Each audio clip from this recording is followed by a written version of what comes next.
తాకట్లో ఉన్న మీ బంగారాన్ని విడిపించి ఆ రోజు ఆన్లైన్ ధరకే మేము కొంటాం. Sharma gold company. నమస్తే, welcome to I dream inside politics with Kavitha. అయితే ఇప్పుడు హైడ్రాతో పాటుగా చర్చకు వచ్చినటువంటి మరో అంశం సుప్రీంకోర్టుకి సంబంధించిందే, కవిత బెయిల్కి సంబంధించి. కవిత బెయిల్ ఎలా వచ్చింది, మీరు కుమ్మక్కయ్యారు కాబట్టి కవిత బెయిల్ మీద బయటకు వచ్చింది అనేటువంటి వాదనలు కూడా వచ్చాయి. మనీష్ సిసోడియాకి బెయిల్ ఎట్లా వచ్చింది? మనీష్ సిసోడియాకి బెయిల్ ఎవరు ఇచ్చారు? సుప్రీంకోర్టే ఇచ్చింది. కవితకు బెయిల్ ఎవరు ఇచ్చారు? సుప్రీంకోర్టే ఇచ్చింది. మనీష్ సిసోడియాని బీజేపీ అరెస్ట్ చేసిందా? కవితను బీజేపీ అరెస్ట్ చేసిందా? ఒక పార్టీ ఇంకొక పార్టీ వాళ్ళని అరెస్ట్ చేస్తుందా? అవగాహన లేని వాళ్ళు రాజకీయ అవసరాల కోసం నోటికి ఏది వస్తే అది మాట్లాడుతూ ఉంటారు. ఇదే రాహుల్ గాంధీ గారు కేజ్రీవాల్ని అరెస్ట్ చేసిన తర్వాత కాంగ్రెస్ ఎంపీలు, ఆప్ ఎంపీలు, ప్రతిపక్ష ఎంపీలు అందరినీ తీసుకొని పోయి లిక్కర్ కేసు తప్పు, కేజ్రీవాల్ మీద పొలిటికల్ వెంజెన్సీ తోటి కేసు పెట్టిరు, వెంటనే బెయిల్ ఇవ్వాలి, ఇది దుర్మార్గమైన చర్య, ఇది బీజేపీ కక్ష సాధింపు చర్యతోటి కేసు పెట్టిరు అని ఎంపీలందరినీ తీసుకుపోయి జంతర్ మంతర్ కానో పార్లమెంట్ గేట్ కానో ధర్నా చేసిండు. మరి లిక్కర్ కేసు తప్పైతే, కేజ్రీవాల్ అరెస్ట్ తప్పైతే, మనోజ్ సిసోడియాకు బెయిల్ ఇచ్చుడు కరెక్ట్ అయితే కవితకు బెయిల్ ఇచ్చుడు ఎట్లా తప్పైంది? అది తెలియదు. అదే కేసు కదా ఇది కూడా. ఆయన అరెస్టే తప్పని వాదిస్తుంది కదా కాంగ్రెస్ పార్టీ. ఆడ ఢిల్లీలో ఏం మాట్లాడుతున్నారు? కేజ్రీవాల్ని అరెస్టే తప్పు, అసలు లిక్కర్ కేసే లేదని మాట్లాడుతుంది కాంగ్రెస్ పార్టీ. హైదరాబాద్లో ఏం మాట్లాడుతున్నారు? బీజేపీ బీఆర్ఎస్ ఒకటైనాయి కాబట్టి కవితకు బెయిల్ వచ్చిందని. మీరు తెల్లారి పేపర్ చూడుర్రి, తెల్లారి పేపర్ చదువుర్రి. కవితకు బెయిల్ వచ్చిన రోజు మొత్తం వార్త చదువుర్రి దయచేసి ఓపికగా. తెలంగాణ సమాజం కూడా వినాలని అప్పీల్ చేస్తున్నా. రెండు చేతులు జోడించి దండం పెట్టి చెప్తా ఉన్నా. కవిత తరఫున ఆ రోజు వకీలు ఎవరు ఆర్గ్యూ చేసిరనంటే ముకుల్ రోహిత్ గే ఆర్గ్యూ చేసిండని పేపర్లలో అన్నిట్లలో రాసిరు, తెలుగు, హిందీ, ఇంగ్లీష్ అన్నిట్లలో. తెల్లారో మరుసటి రోజు రేవంత్ రెడ్డి గారు మాట్లాడిరని తెల్లారి సుప్రీంకోర్టు మాట్లాడినప్పుడు ఆ రోజు కోర్టులో ఏం కేసు నడుస్తుందంటే ఓటుకు నోటు కేసు నడుస్తుంది.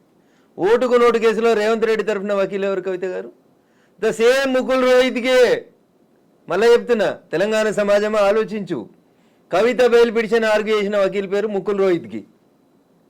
చాలామంది ఆర్గ్యూ చేసిన ముకుల్ రోహిత్కి ఆర్గ్యూ చేసిన రోజు బెయిల్ వచ్చింది. 2 రోజుల తర్వాత ఓటుకు నోటు కేసు లోపల రేవంత్ రెడ్డి గారి తరఫున ఆర్గ్యూ చేసిన వకీలు ఎవరు? ముకుల్ రోహిత్కి. మీరు అంటుండొచ్చు రఘునందన్ నువ్వు వకీలు కదా, ఎవరి తరఫునైనా వాదించవచ్చు అని. ఎందుకంటే రఘునందన్ కూడా వాదించారు కదా. నేను వాదిస్తా అంటున్నాను, నా ప్రొఫెషన్ అని చెప్తా ఉన్నా. తప్పేముంది అందులో? ఫీజు తీసుకొని వాదించడంలో తప్పేముంది? మాకు వకాలత్ సర్టిఫికేట్ ఎందుకు ఇస్తారు? ఇప్పుడు ఒకవేళ ఈ హైడ్రాకి సంబంధించి ఎవరైనా మిమ్మల్ని పెట్టుకున్నారనుకోండి, మా ఆక్రమణలు కూల్ చేస్తున్నారు, వద్దు హైకోర్టులో స్టే తీసుకురండి అని రఘునందన్ గారి దగ్గరికి వస్తే చేయను, ఆ కేసు చేయరు. అండ్ కమింగ్ బ్యాక్ టు కవిత కేసుకి సంబంధించి రైట్, మనీష్ సిసోడియా బెయిల్ వచ్చింది, కవితకు బెయిల్ వచ్చింది. రేపో మాపో నెలకో 2 నెలలకు కేజ్రీవాల్ కూడా వస్తుంది. మీ ఢిల్లీ, మీ ఏఐసిసి నాయకత్వం లిక్కర్ కేసే తప్పు, కక్షపూరితంగా పెట్టిరని ఢిల్లీలో ఆర్గ్యూ చేస్తే, ఇక్కడ మేమిద్దరం కలిసినమని ఆర్గ్యూ చేస్తే కాంగ్రెస్ పార్టీ ఎట్లా నమ్ముతారు ప్రజలు? మీకు ఇంకొక మంచి మాట చెప్తే తెలంగాణ సమాజం ముందు ప్రశ్నను ఉంచాలి మీరు కూడా దయచేసి. కె కేశవరావు రాజ్యసభ సభ్యుడు, ప్రజలు ఓట్లేస్తే గెలవలే, టీఆర్ఎస్ పార్టీ బీఫామ్ ఇస్తే గెలవలే, ఇంకో 4.5 సంవత్సరాలు ఆయనకు పదవి లేదు, 1.5 ఏడాది పదవి ఉంది కేశవరావు అనేటానికి. ఆయన ఢిల్లీకి పోయిండు. ఈ పక్కన రేవంత్ రెడ్డి, ఈ పక్కన మల్లికార్జున ఖర్గే, ఇద్దరు నిల్చొని కండువా కప్పిర్రు. తెల్లారి కేశవరావు గారు స్టేట్మెంట్ ఇచ్చారు. రాజకీయాల్లో నైతిక విలువలు కాపాడాలని బీఆర్ఎస్ పార్టీ ద్వారా సంక్రమించిన రాజ్యసభ సభ్యత్వాన్ని గడ్డిపోసలేక అవతల వారేసి రాజీనామా చేస్తా అన్నాడు. గంట సేపట్లో రాజీనామా ఆమోదించేసారు, అయిపోయింది. ఎవరు వచ్చారు ఆ రాజ్యసభ స్థానానికి? అభిషేక్ సింగ్ మన్వి గారు వచ్చారు. అభిషేక్ సింగ్ మన్వి ఎవరు? నాసొంటి వకీలు. ఇంతకుముందు కాంగ్రెస్ పార్టీ తరఫున లోక్సభ సభ్యుడు. అభిషేక్ సింగ్ మన్వి కాంగ్రెస్ పార్టీ అభ్యర్థిగా కేశవరావు ఖాళీ చేసినటువంటి రాజ్యసభ స్థానానికి పోటీ చేస్తానికి వచ్చిండు. యువరాజు ఏమంటాడు రోజు పేపర్లలో, టీవీలలో? కవిత గారు మంచిగినూరి మెల్లగినూరి జనాన్ని కట్ చేసి పంపురి సమాధానం. యువరాజు ఏమంటాడు? రేపు బై ఎలక్షన్ వస్తుంది, 3-4 సీట్లలో వస్తాయి, కడియం శ్రీహరి బై ఎలక్షన్ వస్తుంది, దానం నాగేందర్ బై ఎలక్షన్ వస్తుంది, ఇంకోటి బై ఎలక్షన్ వస్తుంది అని చెప్తాడు. నేను మీ ద్వారా కేటీఆర్ను, కేసీఆర్ను, కవిత గారిని అందరిని అడగదలుచుకున్న బీఆర్ఎస్ పార్టీని. కేశవరావు గారు ఖాళీ చేసిన బీఆర్ఎస్ ఎంపీ స్థానానికి కాంగ్రెస్ పార్టీ అభిషేక్ సింగ్ మన్వీని అభ్యర్థిగా పెట్టింది. టీఆర్ఎస్ పార్టీకి టెక్నికల్గా 38 మంది ఎమ్మెల్యేలు ఉన్నారు ఈరోజు అసెంబ్లీలో. మీరు క్యాండిడేట్ని పెట్టి, మీరు విప్పిచ్చి, మీ ఓట్లు మీకు ఎన్ని వచ్చినాయని లెక్క చూసి, కేశవరావు గారి లాగా పార్టీ మారిన 12 మందో 15 మందో ఎమ్మెల్యేలు ఉన్నారు కదా టీఆర్ఎస్ వాళ్ళు, వాళ్ళ మీద రెడ్ హ్యాండెడ్గా దొంగలుగా పట్టించి వాళ్ళ మీద యాక్షన్ తీసుకోవడానికి అవకాశం ఉండే కదా. మరి అభిషేక్ సింగ్ మన్వి మీద ఎందుకు పోటీ పెట్టలేదు టీఆర్ఎస్ పార్టీ? 10 మంది ఎమ్మెల్యేలు సంతకం పెడితేనే అక్కడ రాజ్యసభకు పోటీ చేయడానికి అవకాశం ఉంటుంది. నీ మందలకి వెళ్ళి 15 మంది అడిదికి పోయిరు కదా, ఆ 15 మందిని రేపు డిస్క్వాలిఫై చేపిస్తామని కోర్టులో కొట్లాడుతున్నామని స్పీచ్లు ఇస్తాడు కదా కేటీఆర్ అన్నట్టు. ఆయన కోర్టులో కొట్లాడేందుకు అభిషేక్ సింగ్ మన్వి మీద ఇంకొక ఆయనను పోటీకి పెట్టి ఒక విప్ ఇచ్చి నీ 38 మంది ఎమ్మెల్యేలు నీకు ఓటేసిరా వేయలేదా అని లెక్క చూసుకొని వేయకపోతే ఇలా డిస్క్వాలిఫై చేయమని స్పీకర్కి తెల్లారి దరఖాస్తు ఇవ్వచ్చా ఇరాదా కవిత గారు? క్యాండిడేట్నే పెట్టలేదు టీఆర్ఎస్ పార్టీ. ఎందుకని, ఏం జరిగింది అనుకుంటున్నారు? కేశవరావు ఖాళీ చేసిన దాంట్లో 2 పొత్తులు అంబట్ల తెడ్డ అంటారు తెలంగాణ ఊర్లలో. అభిషేక్ సింగ్ మన్విని పెట్టుకున్నారు. ముకుల్ రోహిత్కి రేవంత్ రెడ్డి పైసలు ఇస్తే అభిషేక్ సింగ్ మన్విని కేశవరావు కేసీఆర్ ఇద్దరు కలిసి రాజ్యసభకు పంపించారు. ఇక దానికి బీజేపీ బీఆర్ఎస్ ఒకటి ఆడొకటైంది.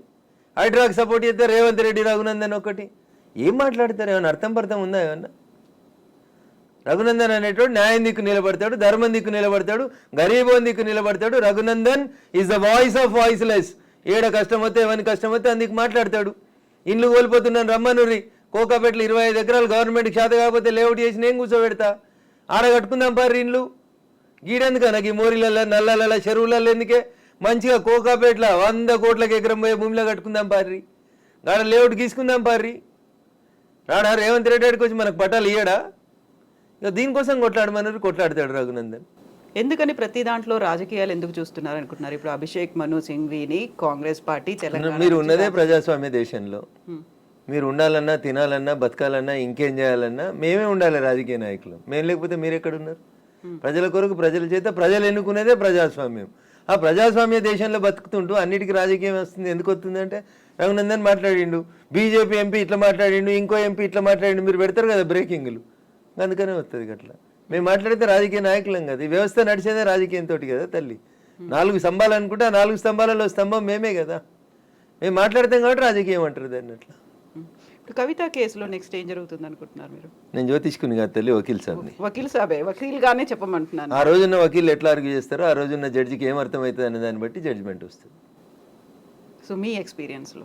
నేను దాంట్లో ఎక్కడ కేసు కాగితాలు చదవలేదు. నేను కవిత తరఫున వకీల్ని కాదు, మనీష్ సిసోడియా తరఫున అంతకంటే కాదు, కేజ్రీవాల్కి అపియర్ కాలేదు. బట్ కవిత బయటకు వచ్చిన తర్వాత కూడా వినిపించినటువంటి డిఫరెంట్ వెర్షన్స్ని ముందు నుంచి అసలు ఎప్పుడు ఫాలో అవ్వలేదా ఈ కేసుని మీరు?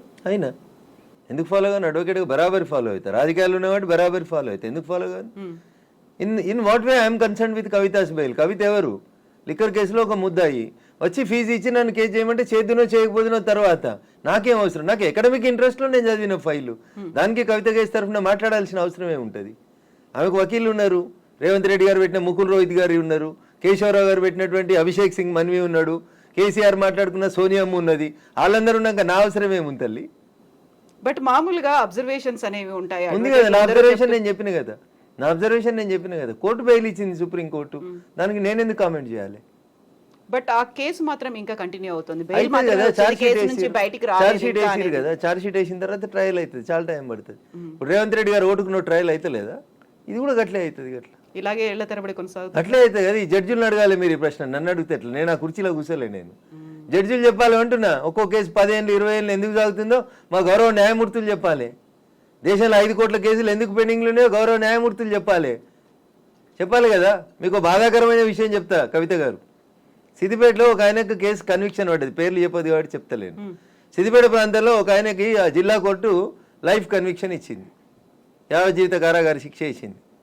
ఆయన నాసంటి వకీల్ని పెట్టుకొని హైకోర్టులో కేసు ఆర్గ్యూ చేసుకున్నాడు. హైకోర్టు కేసును కొట్టేసింది, ఆయన నిర్దోషి అని ప్రకటించేసి జడ్జిమెంట్ ఇచ్చింది. జడ్జిమెంట్ ఇస్తే ఈ జడ్జిమెంట్ కాపీ తీసుకొని కోర్టు వాళ్ళు జైలుకు పోయారు. ఈ జడ్జిమెంట్ కాపీ జైలుకు రీచ్ అయ్యే 3 రోజుల ముందు ఆయన చచ్చిపోయాడు కవిత గారు. ఎలా? ఆరోగ్యం బాగలేదు, చచ్చిపోయాడు. 6 ఏళ్ళు జైలు నుండి చచ్చిపోయాడు కవిత గారు. ఎవరు నష్టపరిహారం ఎవరు ఇస్తారా కుటుంబానికి? కింది కోర్టు శిక్ష వేసింది, పై కోర్టు 4 రోజులలో తీర్పు చెప్తే అయిపోతుంటుండే కదా. ఈయన 6 ఏళ్ళు భార్య పిల్లలతో ఉండేటోడు కదా. 6 ఏళ్ళు ఆయన జైలు ఉన్న తర్వాత కేసీని నువ్వు జడ్జిమెంట్ ఇచ్చినావు. ఏం న్యాయం జరిగింది మీ లాట్ అని అడుగుతున్నా నేను, పేదోని గొంతుకగా. జరగాలనా వద్దా? ఆ భార్య పిల్లలు ఎవడు అడుగుతాడు? మీకు ఇంకా దరిద్రం చెప్తా. ఆయన జైలు ఉన్నప్పుడు పనిచేస్తే ఆయనకు జీతం ఇచ్చారు. ఆయన చచ్చిపోయాక జీతం పైసలు డీడీఓ చెక్కో ఇంటికి పోయింది. ఇంటికి పోతే ఆ పోస్ట్ మ్యాన్ ఏమంటాడో తెలుసా? ఈ పేరున్న ఆయన లేడు కాబట్టి ఈ చెక్కు వాపసు పోతుంది అంటాడు. అంటే ఇప్పుడు ఈయన చచ్చిపోయినా మళ్ళీ తీసుకురావాలి నా చెక్కు కోసం. ఇది మన వ్యవస్థలో ఉన్నటువంటి లోపాలు ఇవి. వీటిని సరిదిద్దాలని నా అసంటి వాళ్ళు గొంతెత్తుతున్నాం కదా. Justice delayed is justice denied అనే మాట మనం ఎప్పటి నుంచో ఈ కేసులో ఇది ప్రత్యక్షంగా 4 రోజుల క్రితం అన్ని పేపర్లలో రిపోర్ట్ అయింది. ఒక్కరు కూడా మాట్లాడరు దీంట్లో. ఒక పేపర్ మాట్లాడేది, ఒక టీవీ ఛానల్ మాట్లాడేది. ఒక వ్యక్తి దోషి అని చెప్పి యావజ్జీవిత కారాగార శిక్ష చేసినటువంటి వ్యక్తి 6 సంవత్సరాలు జైల్లో ఉన్న తర్వాత ఆయన నిర్దోషి అని హైకోర్టు కేసు కొట్టేసింది. దురదృష్టం 3 రోజుల ముందు చచ్చిపోయింది ఆయన. ఆ భార్య బిడ్డలకు ఎవరు సమాధానం చెప్తారో చెప్పుర్రి. తప్పెవరిదంటారు ఇందులో? చెప్పురు, మీరే చెప్పుర్రి. నేను మీ అంత చదువుకోలే కదా, చెప్పురు ఎవరి తప్పు? మీరే అన్నారు కదా జస్టిస్ డిలేడ్ ఈజ్ డినైడ్ అని. 6 ఏళ్ల బదులు ఈ కేసుని 6 నెలల్లో ఒకవేళ అప్పీల్ కోర్టు వినుండి ఉంటే, ఆయన నిర్దేశాన్ని అదే రోజు ప్రకటించి ఉంటే భార్య పిల్లలతో 5.5 ఏళ్ళు కలిసి ఉండేటోడు కదా. ఇట్లాంటి వాళ్ళు ఎన్ని లక్షల మంది ఉన్నారనుకుంటున్నారు దేశంలో? 5 కోట్ల కేసులు పెండింగ్ లో పెట్టింది కదా కోర్టులో. దేశంలో ఉన్నటువంటి అన్ని న్యాయస్థానాలలో 5 కోట్ల కేసులు పెండింగ్ ఉన్నాయి. నేను 2 చేతులు జోడించి మా గౌరవ న్యాయమూర్తులందరికీ కూడా మిలాడ్ అని చెప్తాం, ఓ కనబడే దేవుడా అని చెప్తాం. అయ్యా కనబడే దేవుళ్ళారా ఇట్లాంటివి డిస్పోజ్ చేయండి అంటున్నా, మాట్లాడుండ్రి అంటున్నా. మాట్లాడక మౌనమునులాగా ఉంటే, మౌనంగా ఉన్నటువంటి ఒక మేధావి యొక్క మౌనం ఈ దేశానికి దరిద్రం చేస్తుంది. అరే మీరు పెద్ద పెద్ద చదువుకున్న వాళ్ళు మిలాడ్ అంటున్నాం మేము మిమ్మల్ని. మిలాడ్ ఓ కనబడే దేవుడా అంటున్నాం. ఆ కనబడని దేవుడు న్యాయం చేస్తాడో ఏడగారు, ఈ కనబడే దేవుడిని న్యాయం చేయమని అడుగుతున్నాం కదా. చెరువులు కుంటలు కబ్జా చేసిన వాళ్ళని ఉరి తీయాలని చెప్పారు కదా జడ్జిలు. స్టే ఎట్లా ఇస్తారు? స్టేటస్ కో ఎట్లా ఇస్తారు? ఇప్పుడు 5 కోట్ల కేసులు అంటే ఒక రాష్ట్ర జనాభా కంటే చాలా ఎక్కువ. అన్ని కేసులు అందులో ఉన్నారంటే అంతమంది బాధితులు కూడా ఉన్నారు, వాళ్ళ ఫ్యామిలీ. ఎన్నడన్నా మాట్లాడారు కవిత గారు ఈ దేశంలో? ఏ పేపర్ అన్న టీవీ అన్న మాట్లాడుతుంది? ఎందుకని బయటికి రావు ఇవన్నీ? అంటే కోర్టుల గురించి మాట్లాడితే ఏదో అవుతుందని భయపడతారు అట్లా. ఖచ్చితంగా కదా. ఎక్కడో ఒక్క అడుగుతోటి మొదలు పెట్టాలి. అది నేను మొదలు పెట్టాలనుకున్నా, మొదలు పెడతా ఉన్నా. మాట్లాడాలి కదా ఎవరో ఒకరు. ఈ గొంతే కదా అందాక వినబడాల్సింది కోర్టుల దాకా. అందుకనే మాట్లాడుతా ఉన్నా. చట్టం తెలిసిన ఒక వ్యక్తిగా మాట్లాడుతా ఉన్నా. శిక్ష పడితే నాకు ఒక్కరికి పడనీరు, కానీ ఎవరికైనా న్యాయం జరగాలి కదా. కోర్టు ధిక్కారం కింద వస్తుంది. ఇది కోర్టు ధిక్కారం లేదు. ఎందుకు ఎవరన్నా జడ్జిని భయపడేది? ఎవరన్నా జడ్జిని నేను ఏమన్నా పేరు పెట్టి తిట్టినా? ఇప్పుడు వ్యక్తిగతంగా మాట్లాడినా, జడ్జిమెంట్ మీద మాట్లాడినా? మా సిద్దిపేట నా పార్లమెంట్ లో నా ఓటర్ ఒకటికి అన్యాయం జరిగింది, నేను మాట్లాడకపోతే ఎంపీ ఎవరు మాట్లాడతారు? కవిత గారు బరాబర్ నేనే మాట్లాడతా. పంపని జైలుకి ఏమవుతుంది? పంపని తల్లి, భయపడేది ఏముంటుంది? ఇంత 5 కోట్ల కేసులు పెండింగ్ లో ఉన్నాయి అనుకున్నప్పుడు ఫాస్ట్ ట్రాక్ కోర్టులు రావాలి, ఇంకేదో ఫ్యామిలీ కోర్టు రావాలి. వచ్చినాయి, ఫ్యామిలీ కోర్టు వచ్చింది, ఫాస్ట్ ట్రాక్ కోర్టు వచ్చింది, అన్ని సరిపోవట్లేదా ఇవన్నీ? సో ఓపెన్ గా చట్టం తెలిసినటువంటి ఒక వ్యక్తిగా కోర్టుల గురించి ఈడ మాట్లాడడం కరెక్ట్ కాదేమో కవిత గారు. ప్లాట్ఫామ్ వచ్చినప్పుడు తప్పకుండా మాట్లాడతారు. సాధ్యమైనంత స్పీడీగా జస్టిస్ రావాలి. మీకు ఒక ఉదాహరణ చెప్తా తల్లి. ట్రంప్ అమెరికా అధ్యక్షుడు ఉన్నప్పుడు లైంగిక ఆరోపణలు వచ్చినాయి, లేదా బిల్ క్లింటన్ ఉన్నప్పుడు వచ్చినాయి అనుకోండి. అమెరికాలో ఆయన అధ్యక్షుడు ఉన్నప్పుడే ట్రయల్ అయిపోతుంది, కేసు అక్విటల్ అని అవుతుంది, కన్విక్షన్ అని అవుతుంది. ఈ దేశంలో ఒక్క కేసు అన్నట్లు అయిందా కవిత గారు? రేవంత్ రెడ్డి గారు ఓటుకు నోటు కేసు ఎప్పటి తల్లి? 2015-16. ఇలా ఏడున్నాం, 24లో ఉన్నాం. ఇంకెప్పుడు అవుతుంది అది? మీ పిల్లలు పెద్దోళ్ళ స్కూల్ కోడ్ అందే కాలేజీకి పోయినాక అవుతుంది అది. ఈ మాట్లాడాలా వద్దా? నేను మాట్లాడొద్దా? నిజంగా మాట్లాడుతున్నాను. మరి మాట్లాడితే బాధ ఎందుకు? 100 మంది నిందితులు తప్పించుకున్న ఒక్క అమాయకుడు శిక్ష పడొద్దు అనుకున్నప్పుడు 5 కోట్ల మందిలో బోల్డ్ అంత మంది వాళ్ళ అమాయకులు అయ్యి ఉంటారు కదా, వాళ్ళ ఫ్యామిలీ మెంబర్స్ ఉంటాయి కదా. ఏళ్ల తరబడి కోర్టులో పెండింగ్లు అనేవి ఉన్నాయి అనుకున్నప్పుడు who has to pay that? Ayesha Meera case విన్నారనుకో. ఎగ్జాక్ట్లీ, అవును. సత్యంబాబు ఎవరినో ఒకరిని కన్విక్షన్ చేసిరు, పంపించేసిరు, అంతా అయిపోయింది. 6 ఏళ్ళు 8 ఏళ్ళ వాళ్ళ అమ్మ తిరిగి చెప్పులు అరిగినాయి, కాళ్ళు అరిగినాయి, అన్ని అరిగినాయి. ఆఖరికి సత్యంబాబు నిర్దోషాన్ని హైకోర్టు విడుదల చేసి నష్టపరిహారం కూడా చెల్లించారు. అంటే ఏంది? మీ ఇష్టం ఉన్న వాళ్ళని జైలు ఎత్తారు, మీ ఇష్టం ఉన్న వాళ్ళకి శిక్ష ఎత్తారు, మీకు నచ్చితే నష్టపరిహారం, నచ్చకపోతే శవాలను ఇంటికి పంపిస్తామంటే ఏంది కవిత గారు? అది కూడా చాలా జవాబుదారితనం లేదా? అంత ఈజీ జరగలేదు. జవాబుదారితనం లేదా? ఒక రాజకీయ నాయకులకి 5 ఏళ్ళకి ఒకసారి జవాబుదారితనం, కానీ టీవీ వాళ్ళకి, పేపర్ వాళ్ళకి, లేకపోతే అక్కడ కూర్చుండే జడ్జిలకు జవాబుదారితనం ఉండొద్దా? నేను ఒక్కనే ఎందుకు రెస్పాన్సిబుల్? మీరెందుకు ఉండొద్దు రెస్పాన్సిబుల్? 4th ఎస్టేట్ అని చెప్పుకున్న మీడియా ఎందుకు రెస్పాన్సిబుల్ ఉండదు? సిద్దిపేట సంఘటన గురించి ఎందుకు మాట్లాడారు? ఎందుకు చూపెట్టారు టీవీలలో? ఈ హృదయ విదారకర సంఘటనలు చూపెడతానన్న జడ్జిల మనసు కరుగుతుందని ఎందుకు అనుకోరు మీరు? వాళ్ళకి తెలియదు అంటారా ఇలాంటి జరుగుతున్నాయి అనేది? తెలియదనే కదా, ఇప్పుడు తెలియదనే కదా నాసంటోడు మాట్లాడడం మొదలుపెట్టింది, తెలియాలనే కదా మాట్లాడుతూ ఉంది. హై ప్రయారిటీ కేసులని, లంచ్ మోషన్ పిటిషన్లని అప్పటికప్పుడు తీసుకొని ఇమ్మీడియట్ గా వస్తుంటాయి కదా జడ్జిమెంట్లు అనేవి. దురదృష్టకరం. ఇంతకంటే ఎక్కువ మాట్లాడడం నాకు కూడా ఇష్టం లేదు. ఆ లంచ్ ఏందో, ఆ మోషన్ ఏందో నాకు తెలియదు. ఇన్కన్వెన్షన్ పొద్దుగాల 6 గంటలకు గులగొట్టుడు మొదలుపెట్టిరు, జేసీబీలు ఇటాచీలు పెట్టి. 2 గంటలకు లంచ్ మోషన్ ఏముంటుంది కవిత గారు? 6 గంటలకు మొదలైంది, 2 దాకా ఏమైనా మిగులుతుందా? అప్పుడు దాన్ని వినాలేందుకు పిటిషన్ని చేయాలేందుకు, ఏ రకమైనటువంటి మెసేజ్ పోతుంది సమాజానికనే దయించి గౌరవ న్యాయమూర్తులు ఆలోచించుకోవాలి. ఇంతకంటే ఎక్కువ నేను చెప్పగలిగేది ఏం లేదండి. కవిత బయటకు వచ్చిన తర్వాత తీహార్ జైలు ముందు ఒక మాట అన్నారు, అసలే నేను మొండిని జగమొండిగా తయారయ్యాను, వడ్డీతో సహా చెల్లిస్తాను అనే మాట. ఆ వార్నింగ్ ఎవరికి అనుకుంటున్నారు మీరు? వాళ్ళ నాన్నకు అనుకుంటుంది. ఎలా? అరే 164 రోజులు బిడ్డ జైలు ఉంటే చూసి అందుకోలేదు కదా. బట్ రాగానే మాత్రం తను వెళ్ళింది కదా నాన్న. ఏడికి వెళ్ళింది? 2 రోజులకు పోయింది కదా. జైలుకి వెళ్ళి వచ్చినాక చక్కగా తండ్రి దగ్గరికి పోలేదు కదా. 2 రోజుల తర్వాత పోయింది కదా. బిడ్డ తండ్రి దగ్గరికి పోయింది, తండ్రి బిడ్డ దగ్గరికి రాలేదు చూసేందుకు. బహుశా నాకు అర్థమైంది కేసీఆర్ మీద అన్నదని అర్థమైంది నాకు. మీకేమైనా అర్థమైతే చెప్పు. డాటర్ ఆఫ్ ఎ ఫైటర్ అనేది, ఆ తర్వాత టైగర్ ఈజ్ బ్యాక్ అనేది, ఇవన్నీ కూడా నినాదాలు, ఒక పెద్ద ఎత్తున క్యాంపెయినింగ్, ర్యాలీలు అనేవి కనిపించాయి ఆ రోజు. కవిత రాజకీయ నాయకురాలు కాబట్టి ప్రతి ఇష్యూని రాజకీయం చేయాలనుకుంటుంది. జైలుకు వచ్చిన వాళ్ళు అందరూ ముఖ్యమంత్రులు అవుతారని ఆశ ఆమెకి ఏమైనా జైల్లో జ్ఞానోదయం అయిందేమో నాకు తెలియదు. ఆ సెంటిమెంట్ ఉన్నట్టుంది కదా. అదే నేను అందుకని ఏమైనా జ్ఞానోదయం అయిందేమో అని అనుకుంటున్నా కవితమ్మకు. ఆ కవితను పోయి ఈ కవిత ఇంటర్వ్యూ చేసినప్పుడు అడుగుర్రి ప్రశ్న, అప్పుడు ఏమైనా సమాధానం వస్తేమో చూద్దాం. సో జగమొండిగా తయారైంది కాబట్టి ఇంకా ఎక్కువ ఫైట్. వారు మొండి అయితేంది జగమొండి అయితేంది తల్లి, వారి గురించి నాకెందుకు? మా పార్టీ ఆమె కాదు, మా నాయకురాలు కాదు, నేను ఎందుకు మాట్లాడాలి ఆమె గురించి? ఆమె కష్టాలు ఏదో ఆమె పడుతుంది, పీతే కష్టాలు పీస్తాయి. నాకెందుకు తల్లి ఆమె కష్టాలు? నాకెందుకు బాధ? In what way I'm concern. బీజేపీకి కవిత అరెస్ట్కి సంబంధం ఏంది? అదే కదా ప్రధాన ఆరోపణ. ఎవరి ఆరోపణ? ఆడలేక మధ్యలో ఓడింది అన్నట్టు ఉంది. చేసిన దందా, బ్యాంక్ అకౌంట్లు, సెల్ ఫోన్లు, వాటి ఫార్మెట్లు మార్చడు అన్నీ జనమంతా ప్రపంచం అంతా చూసిరు కదా. పసలేని కేసు, కక్ష గట్టి లోపల వేశారు అనేది పుట్టని సిబిఐ వాళ్ళతో మాట్లాడుకొని, ఈడీ వాళ్ళతో మాట్లాడుకొని మాకేం సంబంధం చెప్పు. సిబిఐ ఏమైనా నరేంద్ర మోడీ గారు వచ్చిన తర్వాత ఈ దేశంలో వచ్చిన వ్యవస్థనా? కాదు కదా. సిబిఐ చాలా సంవత్సరాల నుంచి ఉంది కదా. భారత రాజ్యాంగం కోరుకున్నట్టు భారత ప్రజాస్వామికవాదులంతా తెచ్చినట్టు ఒక చట్టం, అది మేము తెచ్చినామా? మాకంటే ముందున కాంగ్రెస్ వాళ్ళే తెచ్చిరు కదా దాన్ని. దానికి మాకేం సంబంధం? ఎవరి పనాలు చేసుకోవాలంటారు కదా, వాళ్ళ పనాలు చేసుకోరు. ఎస్ రఘునందర్ గారు, థ్యాంక్ యూ సో మచ్ అండి. మళ్ళీ మనం మాట్లాడుకుందాం, బోల్డని విషయాలు ఉన్నాయి కాబట్టి. Thank you.